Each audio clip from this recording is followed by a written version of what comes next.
going to jump right in, and I just want to welcome everybody to a very special episode of the Beard Owl podcast, because once again, my brother is not here. So I What? am There's no John? There's no John. There's no John! John. I've looked everywhere. John! I Oh, don't know man. where he is. Oh, Jeez. but Can't take that guy anywhere. No, you can't. You just lose him. So who's hosting today with you? Is it Troy? No, it's not Troy. No? It's Belladonna? No, Belladonna, not her either. Oh my God. It's Chris Hollister back at it again. Woo! Hey. Hey, Chris, how are you? It is so good to be back on. Thank you for the invite. I appreciate it. Oh, you're welcome. There is almost nobody I would rather nerd out about Weird Al with. Thank you. I appreciate that. And thanks to John for lending me his chair. It's a little soft, a little smelly. Yeah, well, I'm not sure what he does to it, but fair enough. Sir farts a lot. Ah, there you go. Is that his nickname? No, I just kind of no. Well, no. It needs to be his nickname. That's what I'm saying. It might be. I think I was very tempted for his first Father's Day to get him a T-shirt that said "World's Greatest Farter" instead of Father. Oh, that's so good. Oh, I know. So before you know what? No, I'm just gonna explain what we're doing here today. Yes. We are talking about not Weird Al's music. We are delving into Weird Al's acting career and talking about brilliant acting. Yes, we're talking about some of the cameos that Weird Al has had on various television shows and movies throughout his illustrious decades-long career. And in the Chris Hollister spirit of things, I am having root beer again. Oh, are you? Very cool. Okay. Yeah, I got this nice 6-pack of root beer for the last time that we talked, so I'm digging back into that. And I have this one. It's just called Frosty. Frostie. Frosty. Yeah, it's a frosty root beer. I don't know where it's been made. Oh no, it's Detroit. This is a Detroit root beer. So I'm drinking root beer, and you have something brewed.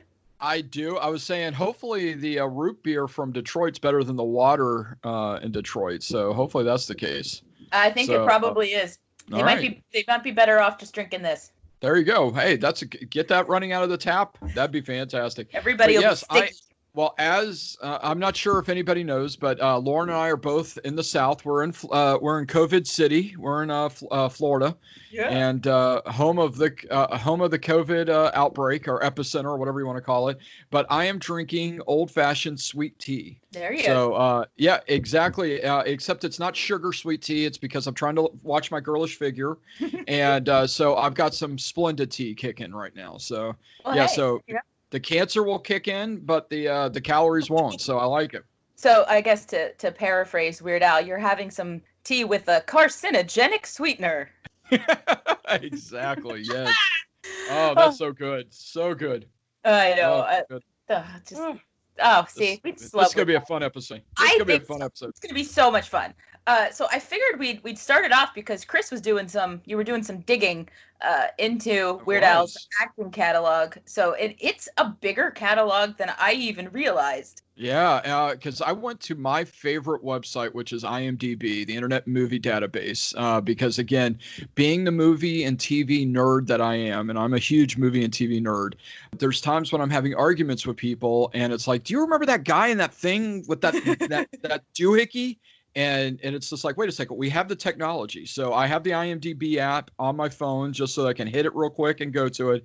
But today, to kind of prep for talking with the lovely and talented Lauren Carey on this awesome episode, you're like, oh, start. Anyway, but I decided to pull up my favorite website to find out what was going on, and I was blown away.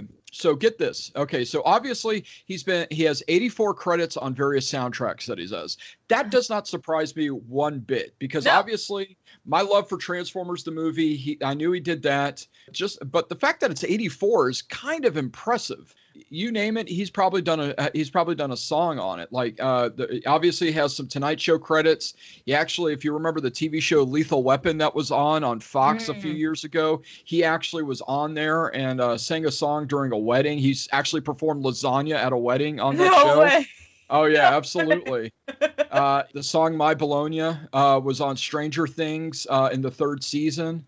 So he's so a lot of soundtrack credits. That makes perfect sense to me. Yes. But then doing a bigger deep dive, he actually has 30 directing credits. Now, most of them are his videos that he's done, but he also has a couple other things besides videos that he's done. Like, for example, he did a 6-episode series on called on the Nerdist channel called Face to Face with Weird Al, where it was it looks like it's some sort of talk show that I had no idea about. I didn't either, and I consider myself a Weird Al aficionado. Yes, I agree. And the fact, so now we got to do some deep diving on this. And yeah, and then of course he did Al TV, and so he's done quite a few of those.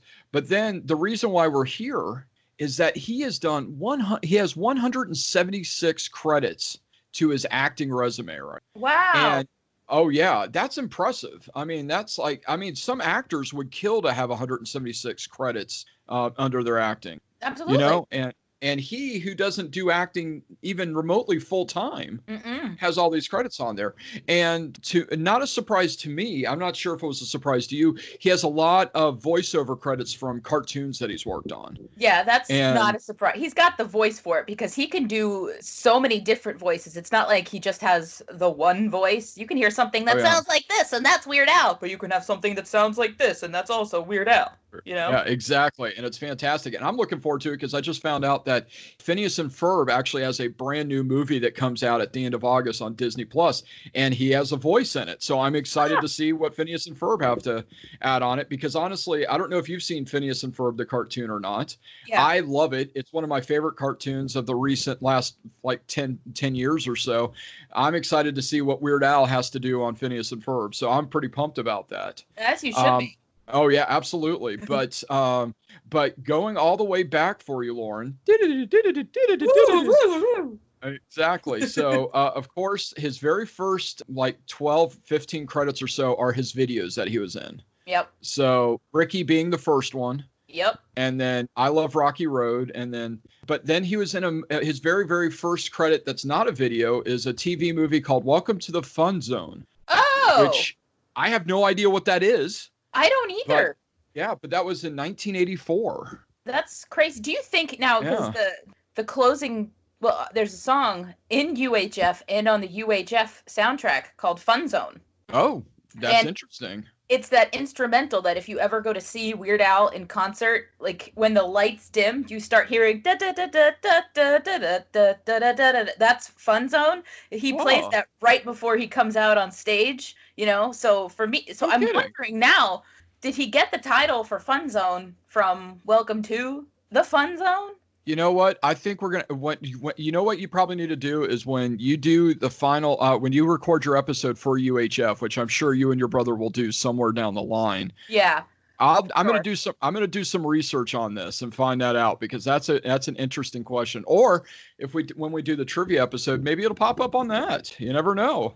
Who even know? Oh, yeah, it might. Oh, are you giving me some inside information to help me defeat my brother? Quite possibly. Fun Zone gets me hyped because when you hear Fun Zone, like, you know, like one of the greatest things in your life is about to happen. You're about to see a Weird Al concert. Yeah. You know? Oh, yeah. I was listening to UHF soundtrack in the car yesterday, and I'm driving around and Fun Zone comes on, and like, seriously, I got like this overwhelming like sense of excitement because just hearing that song is like, yeah, concert's about to start, but I'm like, no, you're going to the grocery store. Did you get the goosebumps and everything? Yeah, I was like, da da da da da da da. I'm like, yay! No. Oh, grocery store. I got to see dumb people, not my hero. Not my hero. I know. His very, very first acting ability. And now, mind you, I don't know what he did in Fun Zone, except for his title was special guest on that TV movie, Welcome to the Fun Zone. But his first one with a different name was actually, I don't know if you remember, but in NBC in the late 1980s, this was 1987 to be exact, had a TV series called Amazing Stories. Steven Spielberg was the executive producer of it. That was a big thing. And it was basically like a new updated Twilight Zone where they told weird, funky stories that but it was an anthology. It wasn't like a continuity thing. It was like one story this week was different than the next story next week, and et cetera, et cetera. But get this name, Lauren. He played the episode name was Miss Stardust, and he played Cabbage Man. Cabbage Man. Cabbage Man. Oh my God. I'm like, I'm obsessed with that now. Oh, I know, Cabbage right? Man. Yes, Cabbage Man. I want to know. Now. I need to find out where we can find amazing stories on streaming so I could see this episode. Oh my God. Okay, I just looked it up, Yeah. and the picture. Hold on. Oh my God, Hold the on. picture Okay, hold on. itself. I'm going to it right. I gotta do this now. I just seriously just type in Cabbage Man Weird Al. Okay. You're gonna freak out. Whoa. I know, right? Wow. I don't even know He what that's supposed he looks like he honestly he looks like the epitome of a cabbage man. He does look like I am the very model of a cabbage individual. Yeah, that's impressive. Wow. Wow. Isn't that Oh my amazing? gosh. And look at that smile. You can clearly see he's having a good time. So I looked it up, and apparently it's an alien species. The cabbage man is an extraterrestrial creature who came to Earth from Asturi Cridenta, representing an alliance of numerous alien species who took offense at the Miss Stardust beauty pageant's name and demanded non-human representation. I totally need to see this episode now. I think so. I need to. This is not a want. This is a need. In order for me to be able to breathe again, I need to watch this episode. Yeah, I think so. Yeah, 100%. Wow. So, shall we continue, or do we want to continue to obsess with Cabbage Man? I think we need to move past the Cabbage Man and continue. Absolutely. All right. So then, a year later, he was in the first Naked Gun, and it turns out, Lauren, he was actually in all 3 Naked Gun movies. I remember him in the first one, but I don't remember him in the other 2. No, I mean, I definitely remember him in the first one because that's a brilliant cutaway gag. You know, Yeah. It's so 100%. funny because Leslie Nielsen's character is getting off the plane and he sees this press conference all set up and this crowd is there, and he's going through some stuff, and he gets up to the microphone and he starts talking, and then the other guy is like, "This isn't for you. Weird Al Yankovic just got off the plane," and then Weird Al's like at the top of the steps getting off the plane, like waving, like "Hey!" and everybody's screaming because it's Weird Al. Oh my God. And it's so brilliant that they brought him in. That's like that's the perfect or the perfect person for a movie like Naked Gun was. Yeah, it really was. Absolutely. So, but then again, he keeps going on. Obviously, does his videos, and I'm ignoring the videos on here because, again, I'm sure the videos you guys are talking about as you do each of the songs and whatnot. Yeah, and they're not really cameos. Oh, that's true. You're 100% right. But then in '89, there was a TV series called DC Follies, and I don't remember it. And you probably, I don't know if you know of it or not. No. But how old were you in '89? Like 3, 4? 4? Okay. I was close then. But the only reason why I mention it is the episode he was on, the title was Dolly Parton Gives Makeup Tips to Barbara Bush. And again, I need to see this. This is fantastic. My God. I mean, these acting credits are already, Weird Al is living up to the weird part of his name. 100%. And I mean, and again, remember this was in the late 80s. So he hadn't gotten to his legendary status yet. He was a staple comedian, I want to say, especially in the musical roles and whatnot, but he hadn't gotten to that legendary status because I think as we continue to go through his biography or his filmography, as they call it, that people start having him on the shows because of him being weird freaking out instead of, oh, you're the guy that does those fun songs. Right. Because I think the big gag with Naked Gun is the fact that he wasn't that famous yet. Right. Yeah. So the fact that there's a press conference and a red carpet and like women screaming and people clamoring to see him was so much funnier then because he was the Eat It guy. Yeah, absolutely. He was the guy in the fat suit. Right. He was the guy that parodies Michael Jackson. That's what he was. Yeah. He wasn't Weird Al yet. He's the guy that Prince doesn't want him to do any of his songs. No. So. You are not the first guest to bring that up either. Well, it's weird. I mean, it's weird how some people are touchy about that, but the cool part, and again, we can go into that another time, but the cool part is he lets it roll off. He doesn't get frustrated. It's like, okay, fine. I've got plenty of other material to go with. Right, exactly. And I mean, Prince's refusal to allow him to do a direct parody did give us the Prince pastiche Traffic Jam. That's true. So, hey, and you know what? We'll take it. I'll take it. It's good enough for me. I know you'll take it. There you go. All right. So going on in '89, he has his first starring role in UHF. Yes. But that's not a cameo. What you're looking for? Nope. So it looks like his one of his very first voiceover roles was, I don't know if you remember the cartoon in the mid '90s or in the early '90s called Eek the Cat. I remember Eek the Cat. Yeah.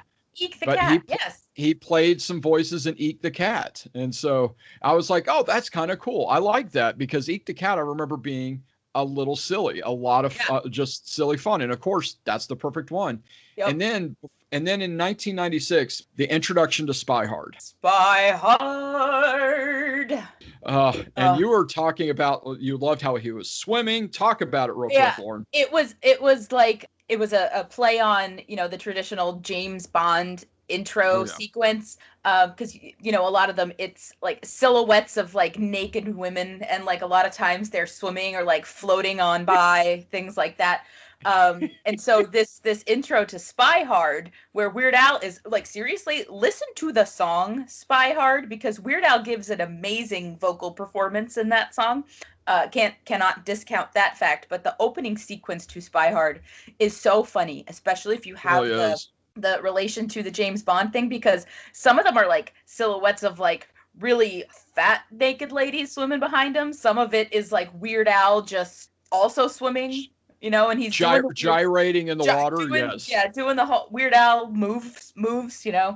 Yeah, it's really, really good. But he's wearing like a tuxedo with the carnation in it at some point. Yeah. Nobody else could have done that the way Weird Al did. And also, that's a very underappreciated parody movie as well. Oh, yeah. It's fabulous. It's so fabulous. It's one of those things that, like, it's in the same vein as, the Naked Gun series, making fun of the thing, and then you've got Spy Hard. And, I mean, those movies opened the door for, the scary movie. There's a lack of parody movies nowadays, and that just saddens me. They have not made them that much anymore. And also, Mel Brooks being 94 years old, I know we're not going to get so much, but we need a new series of directors that are willing to do parody movies, because we haven't gotten a the Not So Teen movie. And the only reason why I saw that is somebody sent a thing about Chris Evans, showing him as in Not Such a Teen, or Not So a Teen movie, or whatever it's called, where he has the whipped cream bikini on, and then as Captain America. Yeah. Oh yeah. Yeah, so. It's wow. Yeah. Right. Not another teen movie. Yeah, not another teen. You're welcome. This is why you I have you, and I appreciate that. I feel the brain farts. I appreciate that. All right, so we're moving on. Let's go into the 2000s. He was on the Brack show, if you remember, Space Ghost Coast to Coast. Oh, Brack. Brack. My brother and I, we had all of the soundtrack CDs for Space Ghost Coast to Coast and the Brack show, and we were obsessed with them. Our summertime pool outside boombox rotation was Weird Al and Brack. Like, that's what we listened to outside. And one of the last times I was up in Pennsylvania, I was in the car with my brother, and he actually had one of the Space Ghost Coast to Coast compilation CDs, and he put it in, and I hadn't heard it in probably 20 years, okay? But it all came flooding back, and I realized that some of the things that we say to each other are from that. I was crying laughing in the car listening to Brack. Next time you're good. But next time you record with Jonathan Oakes on any platform, ask him to do his Brack impersonation. You will die. Oh my God. It's amazing. He's so good at it. I'm gonna have to ask him to do it. All right, so moving on. So the Brack show, he was Petroleum Joe. What? I know. How's that for a name? Petroleum Joe. Yes, Petroleum Joe. That might be. Oh, I take that back. As great of a name as that is, he was in Sabrina, the animated series, as a character, and this was in 1999, as a character called Fish Stick. And Shtick is SCHTICK. Oh, like so Shtick. Yes, Fish Stick. See, that's a pun, and I love it. Oh, yeah. It's very punny. So it's very punny. So, and then again, he had two very classic episodes of The Simpsons that he was on. Yep. First was in 2003, Three Gays of the Condo. And then That 90s Show was in 2008. Okay. So he had that. Yeah, and then, of course, how I know him was he had a song in probably one of my childhood favorite movies other than Star Wars, which was Transformers the movie. I got a chance to talk for a very long time on another podcast about that. So if you ever want to hear more about that, you can message me and I'll be more than happy to. But he did Dare to Be Stupid on it. And that is as 12-year-old Chris fell in love with Weird Al all over again, just for that. Yeah. But he also played the voice of Wreck-Gar, one of the Transformers, on the animated series that they did later on. It wasn't attached to the animated movie. This was one of the newer ones in 2008 and 2009. But it was fantastic hearing his voice again, because it's like, as much as I loved Eric Idle in the movie as Wreck-Gar, Weird Al Yankovic was a much better Wreck-Gar than Eric Idle. I believe it. It's so funny. This is going to be very tangential, but it makes sense in my head. So to have a character voiced by two so incredibly different people as Eric Idle and Weird Al, that's hilarious. And it reminds me of the Thomas the Tank Engine show, where the conductor was played by either Ringo Starr or George Carlin. Yes. Like, what? Yes. Oh yeah. And the fact that they got George Carlin, the 7 words you'll never hear on TV guy, was on Thomas the Tank.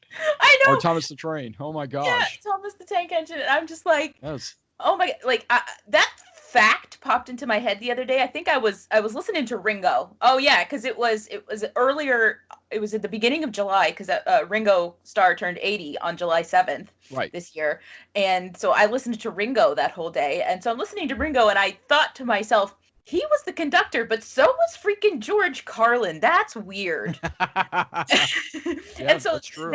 Eric Idle and Weird Al being the same character is just as weird to me. I agreed, but you know what? 2 comedic legends. Yes. So totally on board with it. Totally on board. Toot toot. All right. So here's his weirdest one. And is it gonna get weird, the Cabbage Man?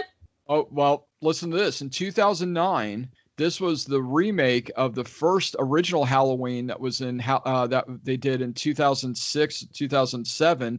That was based off of the 78 Halloween. But he played himself in Halloween Part 2, the 2009 movie. Really? I'm not a horror movie fan, so I would not have watched this to save my life.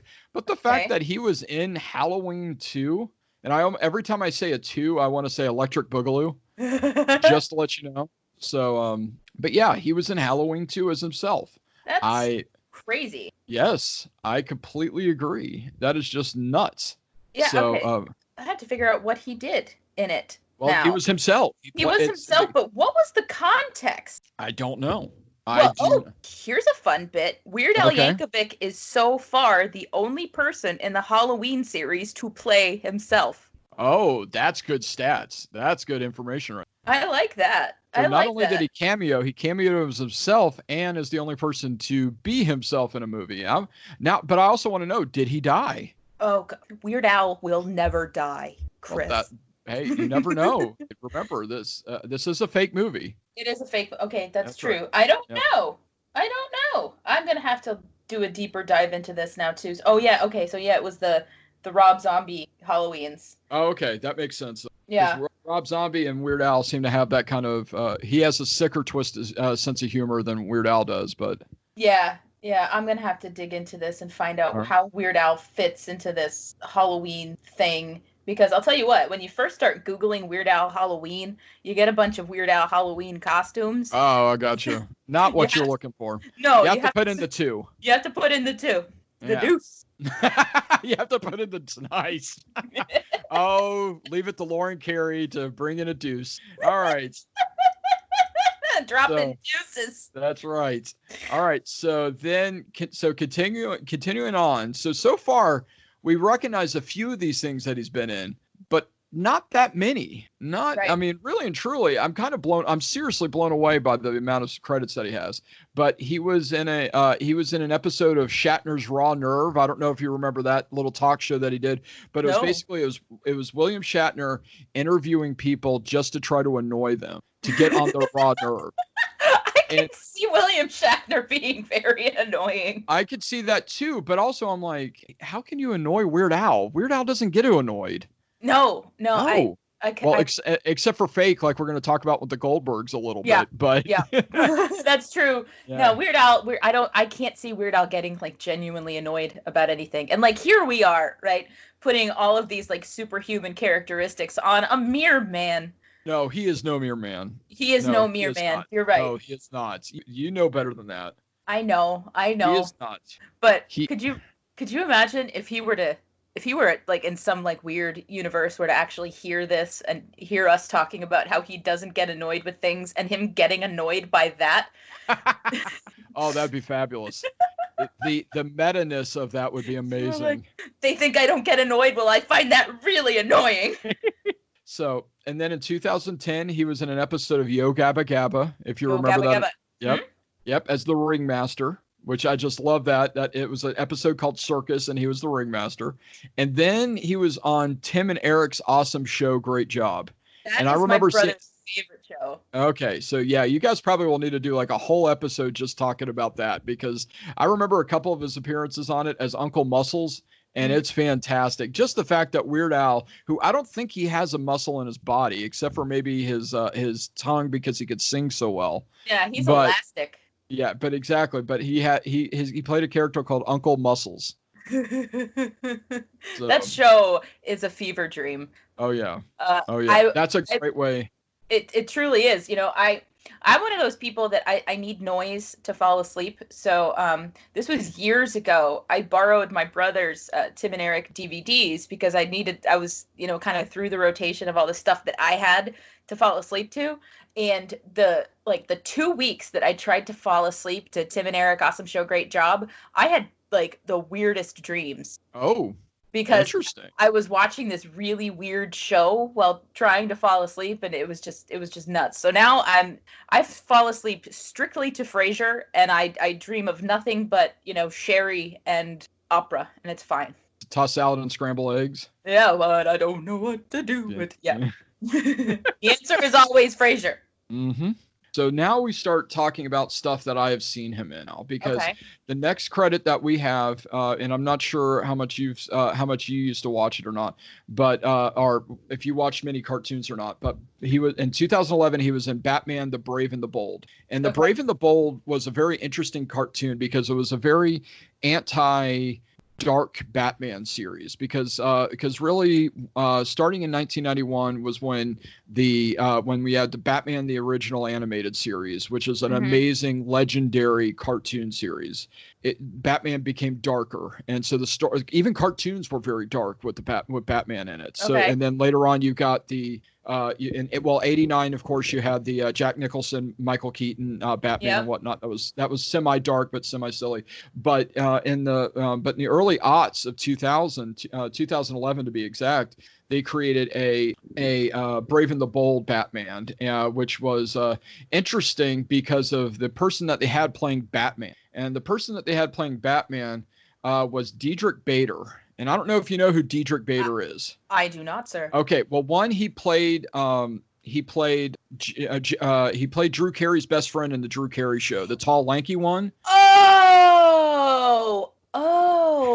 Yes. Oh. Yes. Oh. And oh, also oh. he was in Office Space as Peter's next door neighbor.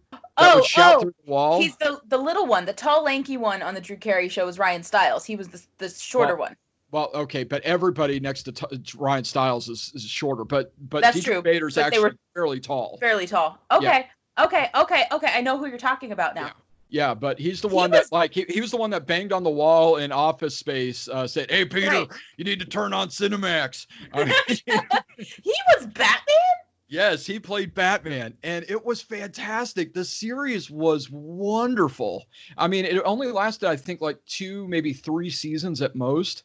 But it was lovely. I mean, it was just like, it was like a throwback series.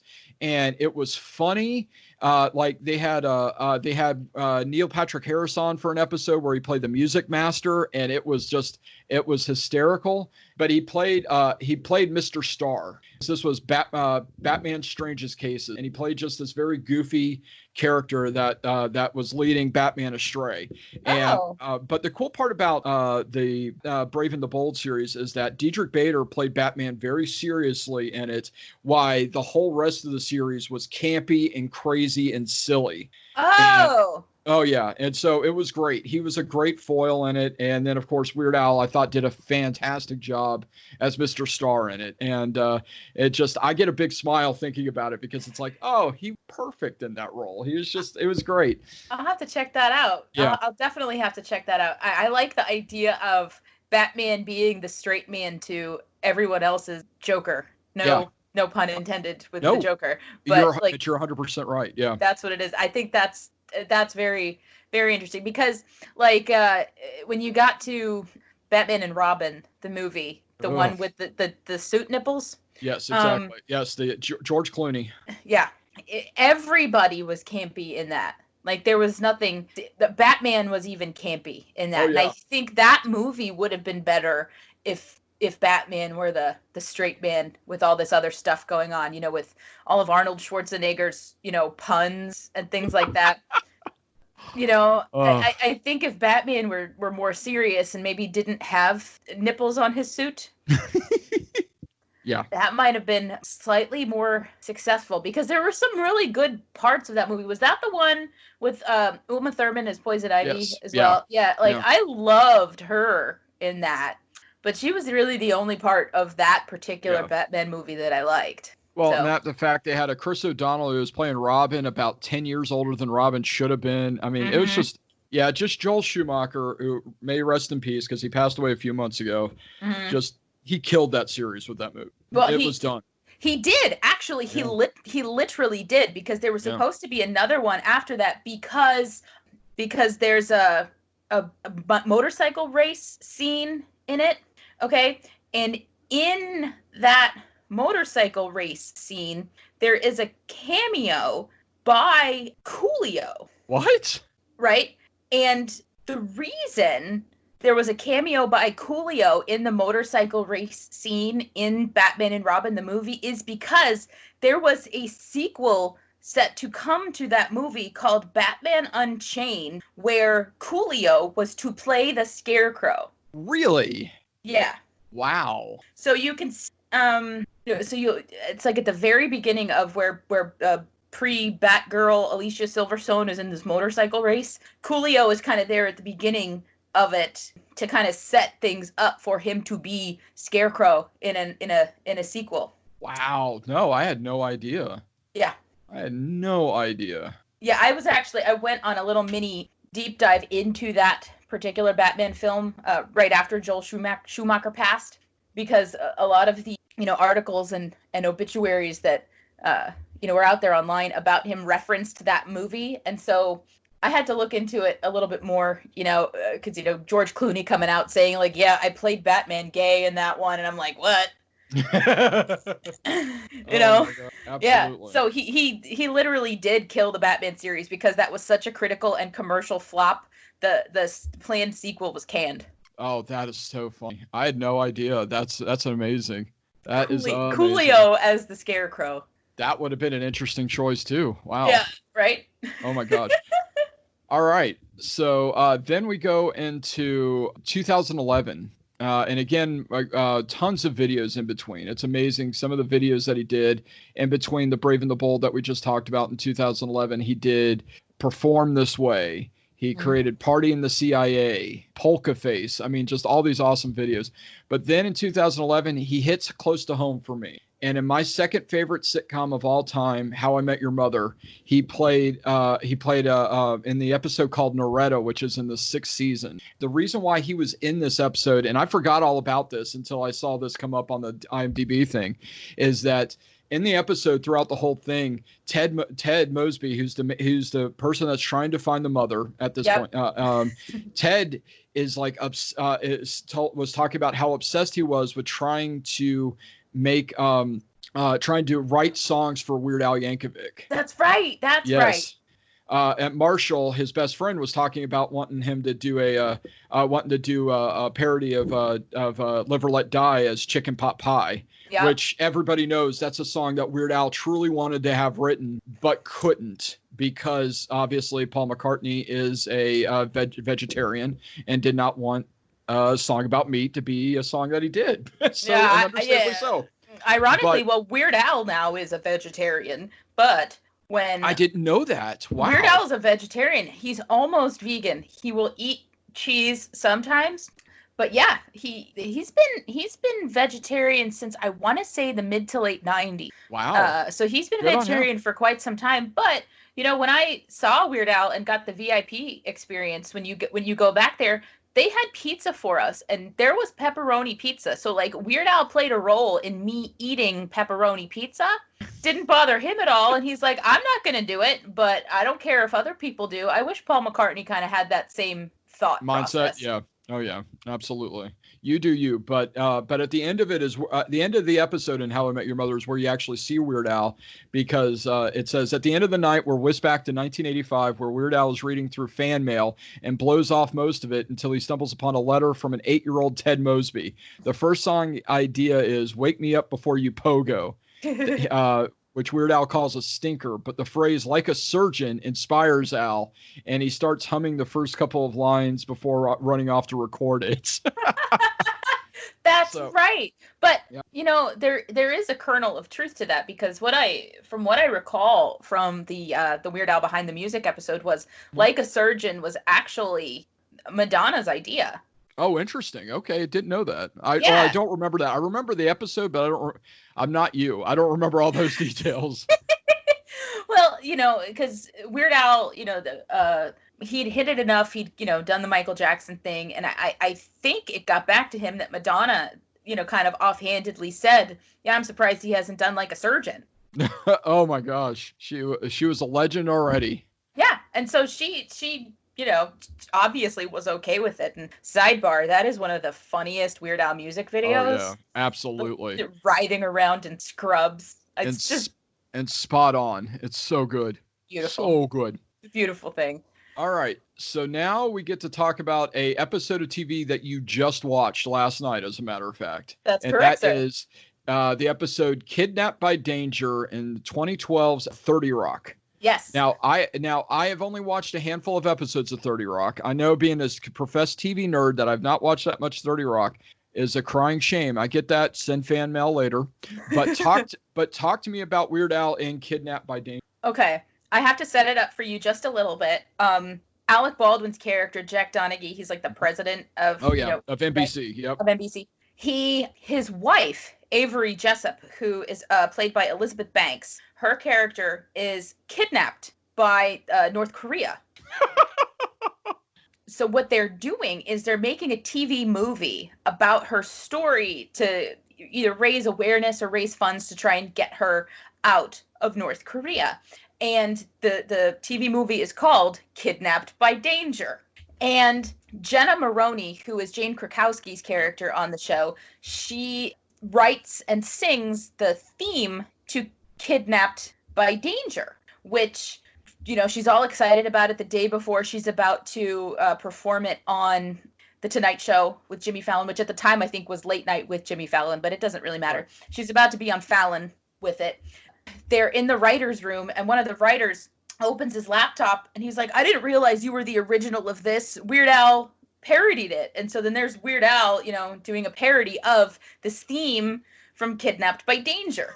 And her character, Jane Krakowski's character, is furious about this. And so she has to figure out how to get back at Weird Al.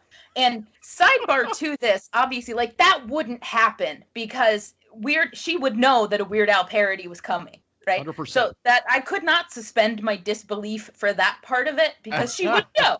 She would know.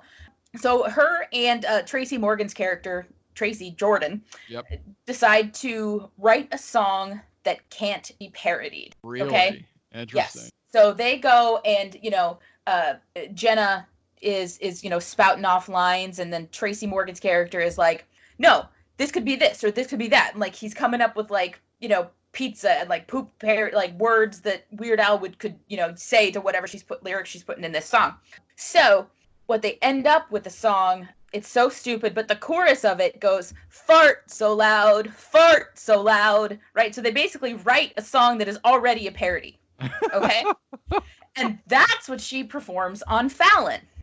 That's fantastic. But it gets better because the next day there's a Weird Al reverse parody where he makes it a normal song about American patriotism, and he changed fart so loud to heart so proud. And the best line, I know, and the best so line good. In that whole episode is Jane Krakowski, when she sees that, her face sinks and she goes, he just normal Al'd me. And that's basically, you know, the role that he plays in it. But then the end credits, the 30 Rock theme song, it's just you know, trumpets and stuff going dun dun dun dun dun dun dun dun dun dun dun, right? But it's Weird Al making up words to the end of this theme song, and blah, blah, blah, and he goes da, da, da, da, da, and he dances like with his arms the whole time over the closing credits. Oh, that's and it's fabulous. You know, and he's like, "Thank you for watching our show, all both of you." Oh, that's so great. It's great. Yeah, he normal Al'd me. Oh. So I like that because it's like it shows you that what the whole writers crew were trying to get Jenna to understand was that being parodied by Weird Al is an honor. Oh yeah. You know, yeah. And she wasn't seeing that. She was mad that he kind of took something that was hers and turned it into something else to be funny with it. Whereas, you know, failing to realize that, you know what, I did something so good that this, you know, that Weird Al decided to, you know, take it and parody it. You know, it's an honor. It's not, you know, a dig or anything. Absolutely. Oh, that's so good. Okay. You've sold me on it. It's a good episode. All right. So believe it or not, we're getting up there right now. So we're going to skip over a few things. But real quick, he did a short series or a TV mini series for the Cartoon Network. The Cartoon Network a number of years ago signed a deal with DC Comics. And they did like these little things where in between, right before a commercial would start, they would do like a 2 or 3 minute like little cartoon short. And they did, there was a random DC character called Animal Man. And Weird Al played the voice of Animal Man in it. Yes. And I just remember it from because the theme song, all it was Animal Man. And that's all it was. And that's how I remember that. And he did a couple episodes of that as Animal Man. So I wanted to mention that. Yeah. I mean, it's quite the evolution from Cabbage Man to Animal Man. Exactly. So, and then let's see, he did a couple episodes of Word Girl. If you, as a parent, that was a fantastic PBS show that taught kids how to read and how to spell. Aww. So that was kind of neat. Okay. So here we go. So now we get, he was in a video game, for Family Guy, The Quest for Stuff. Oh my God. In 2014. The Family Guy video game. Yes, he was on the Family Guy video game. And then you could talk about this. He started doing little snippets of videos. So he did epic rap battles of history. He was Sir Isaac Newton. All right, so now we get into it. Now, I was talking to, oh my gosh, just some of these things. He was in Children's Hospital, if you remember that on Adult Swim. Okay. Where he played young Michael. Not sure what that was all about, but sure. He played a character by the name of Steve on the remake of The Odd Couple. That was the Matthew Perry, Thomas Lennon Odd Couple that was on CBS a few years ago. Yeah. And that makes sense because Thomas Lennon and him are very good friends. So I get that. He was on probably my favorite cartoon name, Uncle Grandpa. Uncle Grandpa, yeah. Yes, as Pal .0. And then he was on one of your favorite series, Wet Hot American Summer First Day of Camp. Oh, yeah. That was, okay. As Jackie Brazen. Yeah. I love the whole Wet Hot series. I'm not going to talk too much about it, but okay. I thought that he played a very interesting part in it because, okay, the Wet Hot American Summer First Day of Camp, for those that aren't familiar with this, it is a prequel to the movie. Okay, but it was filmed 15 years after the movie. With the same characters in with it. the same actors. Yes. So these people are 15 years older, playing like 15 and 16-year-olds who are younger than they were supposed to be 15 years ago. So it's, first of all, like it messes with you visually, because you have to remember that these are supposed to be teenagers. The only one that still works somehow is Paul Rudd, because man, he made a deal with somebody. Amen. He does not age. He ages backward. He ages backward. Right. He's Benjamin Button. He is Benjamin. I took a quiz online. It was probably like 2 years ago, where they showed you 2 pictures of Paul Rudd, and you had to pick which one was the earlier picture. And sometimes sometimes there were like 10, 15 years between the pictures. And I was like, I seriously have no freaking idea. Unless he's wearing the Ant-Man suit. I don't know. Right. Exactly. And so these were all like red carpet photos. And so like, I'm looking like the style of like the suit, and I'm trying to see if the collar will tell me anything. Like, when would that jacket have been in style? But that doesn't help. It doesn't help, because Paul Rudd, so he's the only one that's believable in this. And yeah, Weird Al has an interesting role in it. He it's been a while since I watched it, but he's part of some kind of like bad organization that is trying to like take the camp down somehow. Okay. And it's like, okay, I really do like it when Weird Al plays a villain or a bad guy, because it is so not who Weird Al actually is, that you're kind of like, oh, okay. And so that's when Weird Al really gets to act, like when he's a bad guy. Oh yeah. Because he's such a good guy. Oh yeah, absolutely. So that's not annoyed with anything. No, he doesn't get annoyed at all. At all. Nope. Nothing bothers him. All right. So anything else about Wet Hot American Summer? No, other than that, I feel like I need to go back and rewatch it again, because just talking about it made me want to watch it. Fair enough. It really is very well done. You have the guy who's the voice of Bob's Burgers. His last name is Benjamin J. Hold on. And he also is the voice in some of the Arby's commercials. Oh, I know who exactly you're talking about. Well, no, he's the chef in the Arby's commercials, right? Yeah. Hold on. It's not the "We Have the Meats" voice. It's the other guy. No, that's Ving Rhames. That's Ving Rhames. Right. H. John Benjamin. Yeah. He plays he's like the head of the camp at the time. But if you watch the original movie, he's the talking can. So and the can like does stuff. Like it's like still him like in the can. It's very weird. And the fact that Weird Al is part of that very weird thing is it's good. It makes a lot of sense. Right. Well, we'll stay in 2015 real quick at another one of my favorite cartoon series, Gravity Falls. I don't know if you've ever seen that, but that is a fantastic. It's a kids show that adults can watch and laugh at jokes that the kids will never get. It's one of those great ones. Yeah.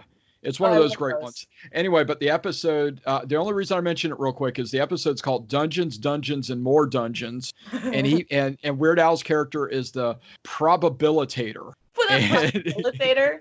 Yes. Great. Yeah, is it just Dungeons, and more dungeons? Yes. So it's not Dungeons and Dragons, but it's based on role playing. But it's Dungeons, Dungeons, and More Dungeons. Where are the dragons? Are they all hiding? They are hiding from Weird Al. Are they hidden? No, I don't know. Dragons? I can't remember what happened to the dragons, but it was just, I remember it being a very, very fun episode. So, and then continue on. So again, in 2015, he played an episode in Robot Chicken, the DC comic special. Love Robot Chicken. Seth Green, another Weird Al disciple. Yeah. Him and Breckenmeyer are total Weird Al disciples. You can tell by their humor in Robot Chicken, because they like a good fart joke, but they also could do poignant, funny stuff as well. Yeah. And then you've got Gallivant. Where, right. He played two. He played Confessional Monk in 2 episodes of Gallivant. And Gallivant was a wonderful series. Very short-lived, at only 2 seasons on ABC, but it was a whole musical series. And it was a wonderful musical series. It was very much in the shape of Holy Grail. Yes, yes. I don't think it got the love that it should have. I don't know if it was a promotion thing or. Well, they did it. They only did 6 episodes like each season for one thing, and secondly, it was always in the summer, and so it was just like I think they knew that this was so offbeat. It was only going to have a small audience, really, and and ABC didn't really hype it up like they did some of their bigger shows. Yeah, yeah, because I mean, it's similar to, which also aired on ABC, was Once Upon a Time, where it's all the fairy tale people and stuff. So I feel like that and Gallivant should have, like similar audiences, because Gallivant is pretty much just funny Once Upon a Time, in essence. That's how it kind of felt to me. And it was like, why did Once Upon a Time go on for like 2 seasons longer than it should have, and Gallivant get, kind of the short end of things? Because I think Gallivant was, arguably better than Once Upon a Time, but people just humor, man. Humor. People don't. Some people just don't appreciate it. Okay, then in 2016, he was in the Lonely Island movie Pop Star Never Stop Stopping. That's right. That's right. He played Hammerleg lead singer.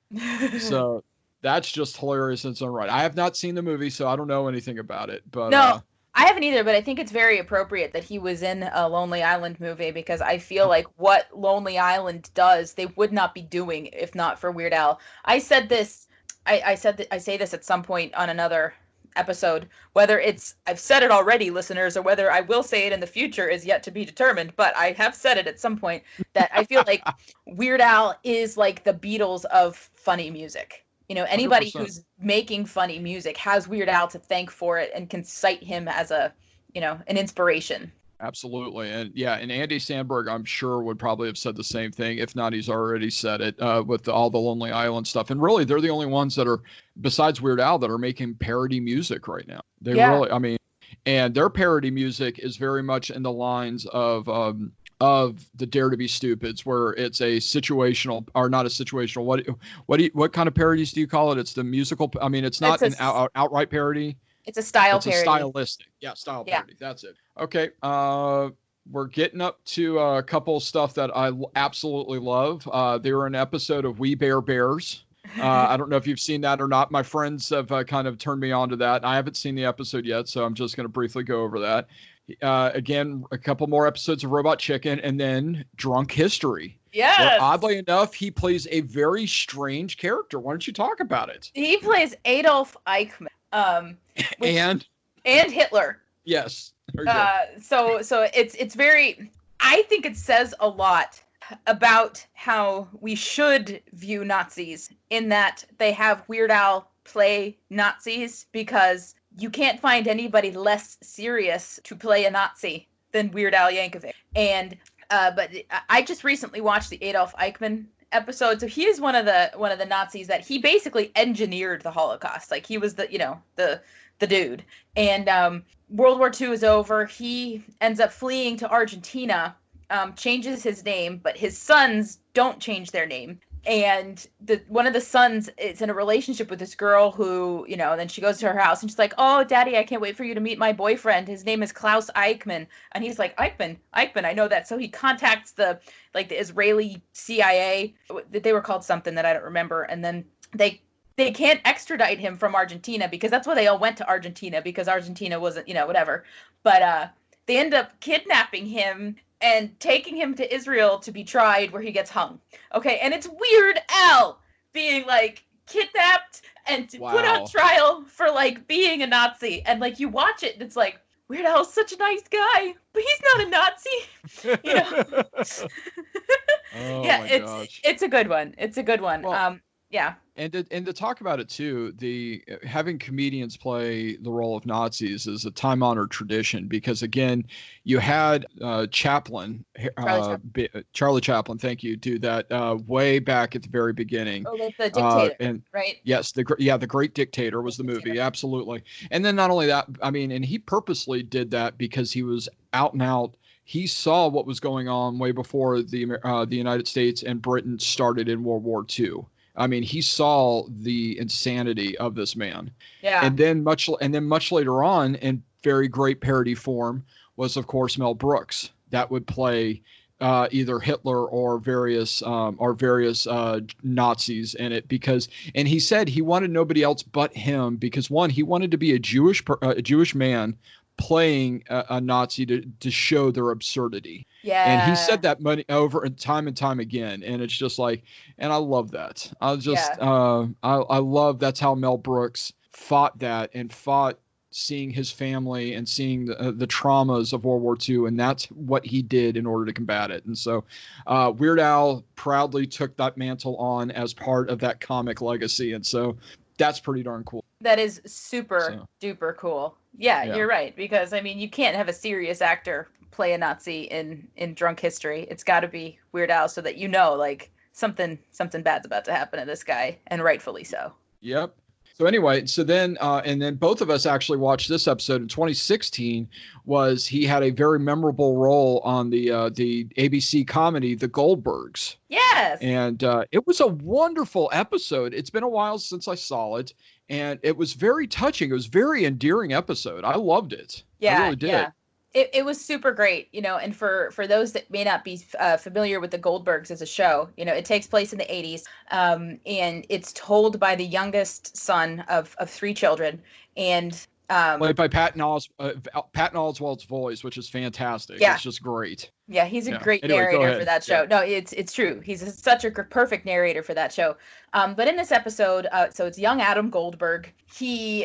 His first girlfriend had moved away, and she was back in town, and he's all excited to see her because they're like 13, 14. It's a very young love, kind of first love kind of thing, and he's excited to see her because she's been gone for a while, and Weird Al is coming to town to do a concert, so he gets tickets because he wants to take this girl with him to see Weird Al. And she is so incredibly underwhelmed by this, because in the time that, since she's moved away, she's kind of grown up and matured a little bit, as young girls are wont to do. And so she's not into the stuff that he's into anymore, So she goes to the Weird Al concert, but she does not wear the Hawaiian shirt that he bought for her. And she hates the whole thing, And they rush to the backstage, and Weird Al is there, and Adam wants to get Weird Al's autograph, and this girl is just not happy about any of this. Well, real quick, because this cracked me up, is like, hey, let's get a picture together.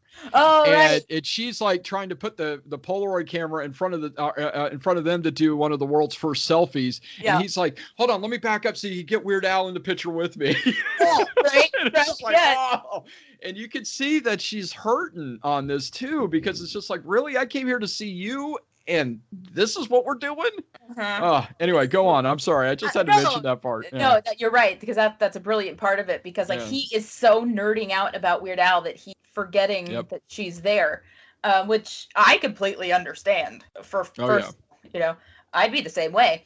But, it ends basically with, their relationship ending, A, because she's just visiting, she's going back to Seattle, but B, because he has not, quote, outgrown Weird Al, but she has. Yeah. And I think that's an interesting way to put it, because I'm in my mid-30s. I have not outgrown Weird Al, and I never will outgrow Weird Al. And I think there's something to be said about the kind of person that won't outgrow Weird Al. Like, you have not outgrown Weird Al either. And it's so this episode of the Goldbergs kind of like makes some sort of a point where this girl has, quote unquote, outgrown a piece of her childhood because she's trying to look forward. But I think it kind of says, don't forget all of it. Look back at some of that, like, hold on to some of that humor, that weirdness, that those quirks, because that's what makes the most interesting adults. And it's clear that Adam Goldberg, who is literally Adam Goldberg, the creator of the Goldbergs, so this kid's telling like his stories, he has not outgrown that stuff. And look, he's made this successful television show. So like holding on to all that stuff that Weird Al represents for people in the world, I feel like, yeah, that's something like once you have it, like never, ever let go of it. Don't get so serious that you like forget about Weird Al, because Weird Al is so much more than just a parody artist. Like he represents. I'm getting like you know what I mean? But you're emotional about it. Yeah, this is your guy. My guy, and he's so important. Yeah. He's so important. And, you know, far too often people write him off as the Eat It guy or the guy that does those silly songs or, that guy's not the guy with the accordion. But yes, he is all of those things. But he is so much more. He's like remembering that there's good stuff out there in the world. Well, and then the best part also is watch at the very end when the credits are rolling too, when you watch this episode, because you see the actual Adam Goldberg rocking out to Weird Al at the very end of it. There's a video of him like with the with the Hawaiian shirt on, dancing it out alongside of his acting counterpart doing on the show as well. And it's really well done. And I didn't realize what it was at first. And then I stopped for a second and rewound it and watched it again. I was like, son of a gun, that's the actual Adam Goldberg that's doing it. And it was a lovely way of ending an episode that was I thought it was a beautiful love letter to Weird Al, but also a beautiful love letter to that first girlfriend or first boyfriend that we all had, that one grew on without the other one. Yeah. You know, and I totally dug it. I loved it. I really, really did. And so it was great. It was so great. Glad to get to watch that again. Yeah. Yeah. So, it's really, really good. And, you know, Weird Al being in it, you know, I love that he, put the fake mustache on, put the glasses back on, wore the wig that looked like the hair that he had back in the 80s and stuff like that. And, yeah. Oh, yeah. Super, super awesome. Weird Al played a very good part in it, too, because he was a little more, like, uptight celebrity than I imagined Weird Al actually is. Yeah, and that part was fantastic. It's like when he looks at the security guards and says, what am I paying you guys for? That lady was crazy. Yeah, exactly. Oh, it's so perfect. So perfect. All right. So, and then of course, this was one of the ones I wanted to talk about real quick was, he played, and if you're not really noticing this, you do not know it's him, but he was in the, Weezer video for Africa a couple years ago in 2018. Weezer did a whole covers album where they did like 10 or 12 songs where it was nothing but covers. And they did a music video for Toto's original, song, Africa. And it was Weezer's version of it. And if you're not looking at it right, because Rivers Cuomo is very straight-laced, has the glasses, and they did a stand-up like 1960s, 1970s style like concert TV or TV show thing.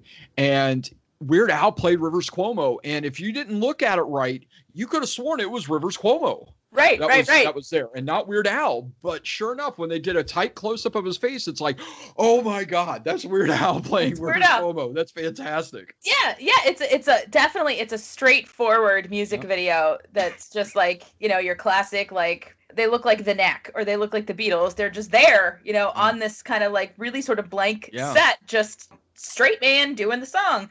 And yeah, it's when you're like, oh my God, that's Weird Al. It's so great. Oh yeah. I was so pleased. I was so pleased with that. So, and then a few things I didn't see him in. He was in a TV series called Young Math Legends as Young Fibonacci. If you know the Fibonacci sequence, our principal. Yeah, there you go. He was in a show called Adam Ruins Everything, which I hear is actually a really good show, as well as the CW show Crazy Ex-Girlfriend. Oh. So yeah, he played Bernie in it. I've again never seen the show, and then also he was in the show Happy. I don't know if you've seen Happy. Oh, that. That show has my dude Christopher Maloney, Elliot Taylor. Oh yeah. Well, Patton Oswalt voices Happy. He's like an imaginary. And again, you want to talk about another Weird Al disciple. Patton Oswalt absolutely is a Weird Al disciple. Yes. You know, but his character though, Lauren, was Smoking Man Baby. So anyway, so now get this. He was in a couple episodes of My Little Pony, Friendship is Magic. Yes. Did you not? All right. He is also, again, and we were talking about this before the show began. He is in a bunch of the Teen Titans Go as Darkseid. Now, anybody that knows the DC comic books, Darkseid is the baddest of bad guys. He is the Marvel equivalent of Thanos. I mean, he is like the big bad in just about everything. And the fact that then it's high-pitched Weird Al, not dark voice Weird Al, but it's high-pitched Weird Al playing Darkseid is hysterical. Because anybody that watches the Teen Titans Go series knows that Teen Titans Go is like the parody series. Like they did a movie a few years ago called Teen Titans Go to the Movies, and basically I call it the kids' version of Deadpool. Oh, okay. It's just, where they're parodying everything, but it's in a kid-friendly version of it. But now, did you know that they're creating new Looney Tunes? No, I did not. Yes, they are, because he is on HBO Max, because WB owns, or Warner Brothers owns HBO, I think it is, or whatever. Okay. But their new streaming series, they've been releasing new Looney Tunes. Wow. And so he played himself on the new Looney Tunes show on an episode called King Bugs and the Island of Lunacy, which just sounds perfect for Weird Al. Yeah, absolutely. You know, he would be the king of the Island of Lunacy. Absolutely. And then, Lauren, a couple of days ago, you sent me a video. Yeah. That had us giggling and laughing and just loving every bit of it. So I appreciate this video. I've watched it about 5 or 6 times, to be honest with you. Yeah, well, it was very recently on American Dad. Yeah. Right? And it's a Beastie Boys parody that Weird Al does. And I only saw it because I don't watch American Dad. Nope. But Weird Al shared the clip of it on his various social media platforms, and I was like, oh, I gotta watch this clip. So I watched it, and it was great. Weird Al is doing a spot-on, Beastie Boys voice impression. But Weird Al song Sabotage. Right. Yeah. What was the Weird Al version was called Rabotage. Rabotage. It was like about carrots and stuff. Listen, all y'all, it's Rabotage. But Weird Al was like, I didn't write this, but yes, that's me screeching on American Dad. Oh, and it was so good. I do not know who was on that show that came up with that, but well done. Yeah. Well done. And then you had Stan and the alien, who I cannot remember his name, talking about, hey, we can get Weird Al to do a parody of a song on it of Rabotage. And I guess they sent it in, and then he rejected it and still recorded it. Oh God, yeah. It's like, oh my God. See, but that's also not something that Weird Al would do. I know, and that's got you a little frustrated, but namaste. Namaste. Remember, he signed on this. He did. But but again, and then just to kind of go over some of the other things, because the most recent stuff, he has something coming up on the Phineas and Ferb movie that's about to come out on Disney Plus in a couple weeks. Mm-hmm. But he was also in an episode. I don't know if you've seen BoJack Horseman or not. I've seen BoJack Horseman. Okay, but he plays a character on BoJack Horseman called Captain Peanut Butter. Yes, he does. Yes. Yep, okay, so you've heard of it, yeah. And then he's done a few Scooby-Doo episodes. This man has been everywhere. Let's just be honest with you. And that's the one thing we want you to take away from this episode, is that if you love Weird Al, just go into the IMDb database, see his 176 credits, and just start exploring wonderful things. And you can really see that this man is a true American icon. Yes. Dare I say? American legend. Yes. Dare I say? Just... he's the man. The man. Yes. To quote Weird Al, from the song "This Is the Life," which is from a movie soundtrack. It's from a Michael Keaton movie. "This Is the Life." Okay. There's a line that says, "You can tell I'm a living legend, not some ordinary creep." Right? And so Weird Al is a living legend who has infiltrated himself into the very thing that he satirizes and parodies. He is part of pop culture. He really is. And I think it's fair to say he's been shaping pop culture, or helping to shape pop culture, especially comedic pop culture, for the last 15 years. Easy. Yes. And again, we talk about Weird Al disciple, and I think they would be proud to say, absolutely. I think Lin-Manuel Miranda is a Weird Al disciple, oddly enough. Mm-hmm. I think Jimmy Fallon Yep. is a Weird Al disciple. I think, again, what we were talking about, Andy Samberg, Yes. Patton Oswalt. I mean, there's many, the whole Lonely Island crew. And I think also you can even talk about like the musical shorts that SNL from time to time do. They would not be doing what they're doing if it wasn't for Weird Al busting out his accordion on Dr. Demento in 1979 doing Another One Rides the Bus. You're right. They wouldn't be doing what they're right. doing without it. Yeah. Yeah. They would not have known that that was a possibility. But because he said, you know what? I can use this accordion that my parents made me play to my advantage and be funny on spot and play in front of my hero, Dr. Demento. They saw a course where it's like, hey, you know what? I could be this goofy. I could be this silly. And because of that, we want to embrace and thank Weird Al by having him collaborate and be on part of our shows. And that's the coolest part, is that the reason why he's on the Goldbergs, the reason why he's on Drunk History is because his name is Weird Al Yankovic. And yes. And so, yeah.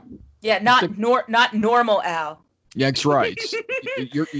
Listen to her, 30 Rock. It's not normal Al. Right, exactly. No, and you know, you're so right, Chris. Like, Weird Al took that accordion that he didn't necessarily want, but turned it into something absolutely amazing. So the lesson here is you can take those weird, maybe not so perfect or, you know, normal or accepted things about you and twist it up and turn it into something magnificent. And that's what Weird Al has done. And that's why I'm going to say it, Chris, Weird Al is my hero. I could totally get it, because you got emotional earlier talking about him and his impact on you. And I completely could appreciate that, because for me, my hero, my idol, especially story-wise or storytelling, was George Lucas. George Lucas and Stan Lee. And so, and I get emotional talking about the two of them because they mean so much to me. But comedically, it's Mel Brooks and it's Weird Al for me. And you can't get any better. You really can't. And so, So you know what? I think, and I know you are, but be proud that Weird Al is your hero, because he's somebody to be proud about, though, because he embraces not only the work that he does and how skillfully he does it, but he embraces the silly, and he embraces where he is as part of a pop culture lexicon. Yep. You know, he's an icon. He is. Oh, yep. We just got all gushy. There you go. And I think, yes. I think a good gushy place might be the best place to leave the people with this one, Chris. Put a button on it there. There you go. Well, you know, Chris, thanks for being here with me today. I really, really appreciate it. This was a lot of fun, as I knew it would be. Hey, it was my honor and pleasure, Lauren. And anytime you want me back on to talk about Weird Al or whatever the heck you want, if I get to hang out with you, I'm good. So I'm all in. You know, you teased it earlier in this episode, and I'm going to put it here at the end. Chris is going to, at some point in the future, write some Weird Al trivia questions, and John and I are going to go carry and head-to-head with some Weird Al trivia and see how that goes. I think you guys will have a lot of fun with it. But remember, the moral of the story today, y'all, is Weird Al is an icon. He is Lauren's hero, and you should go out there and watch some of his cameos, because by God, it's worth it. Absolutely worth it. Absolutely. And so thank you again, Chris. This has been great. And for Lauren and my absentee brother, John, this has been a very special episode of the Weird Al podcast. Tune in again next time. Thank you. Bye. Bye, everybody.